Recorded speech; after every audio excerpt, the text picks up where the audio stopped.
রাধে রাধে, শুভ সকাল। আজকে কিন্তু আমি ভোর ভোর উঠে পড়েছি। আর এখন বাজে 4:45। না, ততটাও ভোর নয়।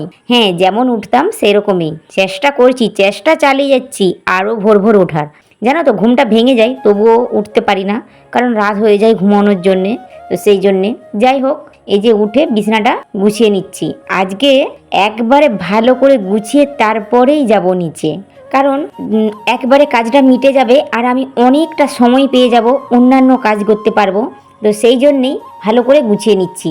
আর দেখো, মশারি টাঙালে পরে বিছনার কিন্তু এই রকম হাল হয়ে যায়, কারণ মশারি টাঙানোর পর মশারির মধ্যে ভারী কিছু না চাপিয়ে রাখলে, মানে গেড়ে রাখলে পরে বাতাসে মশারি উড়ে চলে যায়।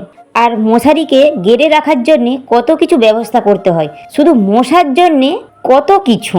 তো যাই হোক, বিছানাটা গুছিয়ে নিচ্ছি। আর জানো তো, জানলা দিয়ে এত পরিমাণে বাতাস দেয়, মশারি তো উড়ে যাই যায়, এত ঠান্ডা লাগে। দেখো, আমাদের ব্ল্যাঙ্কেট এখনো পর্যন্ত তুলে রাখা হয়নি। এটা আজকে বলে দিলাম কেন জানো তো, রোজের রোজের সবাই দেখে যে ব্ল্যাঙ্কেট এখনো কেন আছে। এই জন্যেই আছে, প্রচণ্ড পরিমাণে ঠান্ডা লাগে, পাখা চলে না, জানলা খোলা থাকে, তাতে সেই বাতাসেই ঠান্ডা লাগে। তো যাই হোক, এই যে দেখো, ঝাড়ু ফাড়ু দিয়ে দিলাম, ঝাড়ু দিয়ে নিচে চলে আসছি। একবারে সাথে সাথেই ঝাড়ু দিয়ে দিচ্ছি, কারণ আর উপরকে এখন আপাতত আসবো না। তারপরে এবারে হল ঘরেরা জানলা ফানলা খুলে দুয়ার পরও ঝাড়ু দিয়ে দেবো। ঝাড়ু দিতে ভাবছি যে একবারে ঘরটা মুছে নিই, তারপরে আবার ভাবলাম যে না, বাসি গায়ে আছি, রান্নাঘরে যেতে পারবো না, ফের আমাকে রান্নাঘরটা মুছতে হবে। তার চেয়ে আমি রান্নাঘরটা ঘর দুয়ারগুলো পরেই মুছবো, স্নানটা করেই মুছবো। এখন শুধু ঝাড়ু দিয়েই রেখে দিই।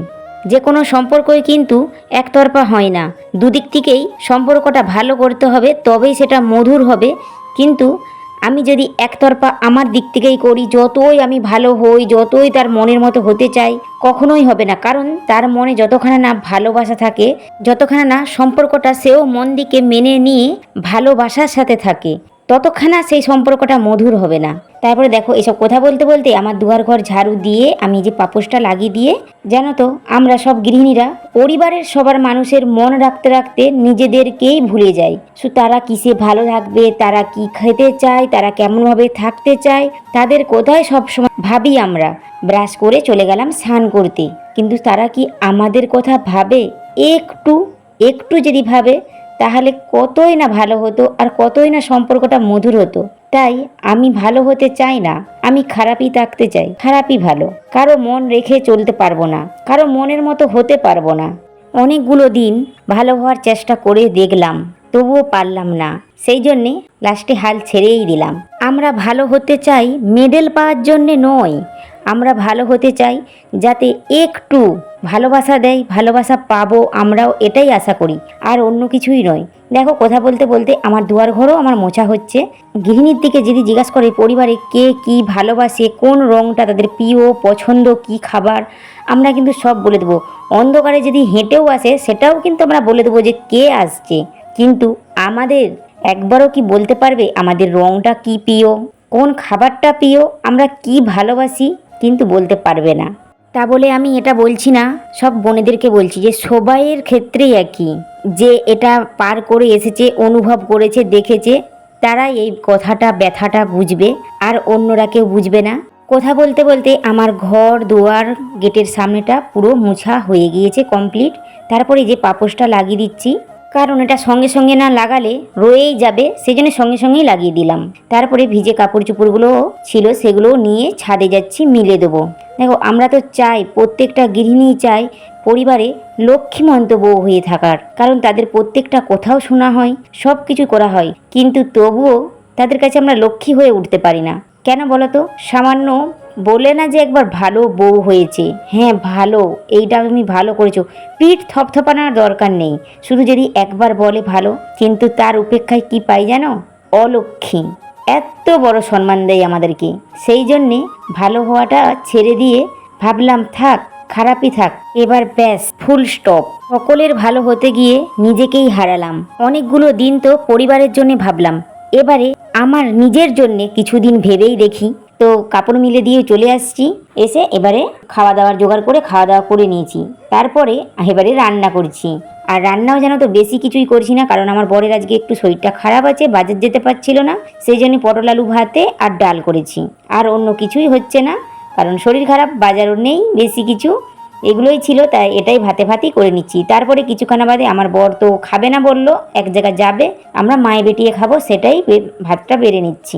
এই যে কিছু কথা বললাম, হয়তো 4 ভাগের 1 ভাগ ভালো হয়, ভালো পাই সব কিছু, 3 ভাগ কিন্তু ভালো পায় না, সেই জন্যেই বললাম। আর এটা শুধু আমার গল্প নয়, এটা প্রত্যেকটা গৃহিণীরই বাস্তব জীবন গল্প। তারপরে খাওয়া দাওয়া করে বাসনগুলো সব ধুয়ে নিচ্ছি, ধুয়ে গুছিয়ে রেখে দিয়ে তারপরে একটু রেস্ট নেব, কারণ আমার হচ্ছে মাথার যন্ত্রণা। আর কেন বলো, এই মাথার যন্ত্রণাটা যেন তো পিছন ছাড়ছে না। যাব একটু রেস্ট নেব, আবার আমার বর যখন কলিং বেল বাজাবে ছুটে দৌড়ে আসতে হবে, তো সেই জন্য এখানেই রেস্ট নিচ্ছি। আর রোদ বেরোলে পরেও আমি উপরে যাই না শুতে, আমরা কেউই যাই না, তো সে এখানেই রেস্টটা নিয়ে নিচ্ছি। কিছুক্ষণ রেস্ট নেব, শুয়েছি মানে 10 থেকে 15 মিনিট হবে, বালিশে মাথাটা রাখার পরেই দেখলাম মেঘ গড়েছে, ছুটে আবার উপরকে আসছি, কাপড় চোপড় সব উঠিয়ে নিচ্ছি, তুলে রেখে দিয়ে ঘরে রেখে দিয়ে আবার নিচে গিয়ে খানিকখানা শুলাম, কারণ এই যে মাথার যন্ত্রণা হচ্ছে। খানিকখানা আবার রেস্টটা নিয়ে তারপরে উঠলাম, ওঠার পরে দেখি যে মাথাটা আরও বেশি ভারী হয়ে গিয়ে ব্যথা করছে। আর তখন কি আমার পতিদেব চলে আসছিল, তাকে বলছি আমার মাথাটা খুব ভারী করে ব্যথা করছে, যন্ত্রণা হচ্ছে। তখন বলছে একটা ওষুধ খেয়ে নাও। আর আমি যখন বলছি ওষুধটা দাও, সে আমাকে ওষুধটা দিয়েছে, আমি এই যে চুলটা গুঁড়িয়ে ওষুধটা খাবো, তো সেটাই ওষুধটা আমি খাচ্ছি। কারণ এতটাই মাথাটা মানে অসুবিধা হচ্ছে, কষ্ট হচ্ছে যে কিছু বুঝাতে পারছি না। এই ওষুধটা যেন তো খুব কমই খাই, যখন খুব মানে একবারে থাকতে পারি না তখনই খাই, কারণ ওষুধটা না খেলে পরে তারপরেও অনেক কাজ থাকে, সেগুলো করতে পারবো না, সেই জন্যই খেয়ে নিই। কারণ না খেলে তো কাজই করতে পারবো না, ঘরের কাজকর্ম তো করতেই হবে। এই যে এখন হাসছি, কথা বলছি, কারণ আমি ওষুধটা খেয়ে নিয়েছি বলে এখন তবু আমার মুখ দিয়ে হাসি বেরোচ্ছে। না হলে তো সেই সময়টায় এমন হচ্ছিল, মনে হয় যেন আমার গা বমি করছে, বমি করে ফেলবো, মাথাটা ফেটেই গেল, হাত পা থরথর করছে, এইরকম অবস্থা হয়ে যায় জানো তো। তোমরা যদি এই পর্যন্ত এসে থাকো, আমাকে যদি ভালো লাগে তাহলে সাবস্ক্রাইবটা অবশ্যই করে নিও। তারপরে উঠে মুখ হাতটা ধুয়ে নিচ্ছি, ধুয়ে তারপরে আবার গা হাত পা ধুবো, মানে গা হাত কাপড় চেঞ্জ করতে হবে, চেঞ্জ করে আমার এবারে বিকেলবেলার যে কাজ থাকে, গোপালের সেবা, দুয়ার ঘর ঝাড়ু দেওয়া, সেসব করে ভাবলাম যে স্টিলটা রাস্তার ধারে ঘর তো ধুলো হয়ে যায়, সেই জন্য ভাবলাম একটু ধুলোটা ঝেড়ে দিই, হলে ঝেড়ে পরিষ্কার করে নিচ্ছি। আর যতই পরিষ্কার করো না কেন, রোজের রোজের ঠিক ধুলো হবেই। আর যতই গৃহিণীর শরীর খারাপ হোক না কেন, ঘর দুয়ার তো পরিষ্কার করতেই হবে, সেইটাই করছি, না করলে তো উপায় নেই। কারণ দেখতে ভালো লাগবে, ধুলো হয়ে ঘর অপরিষ্কার থাকলে পরে দেখতে ভালো লাগবে না, সেই জন্যই ঝেড়ে মুছে পরিষ্কার করে নিচ্ছি। আজকে এই পর্যন্তই, তোমরা সবাই ভালো থেকো, সুস্থ থেকো, রাধা মাধবের কাছে এই কামনাই করি।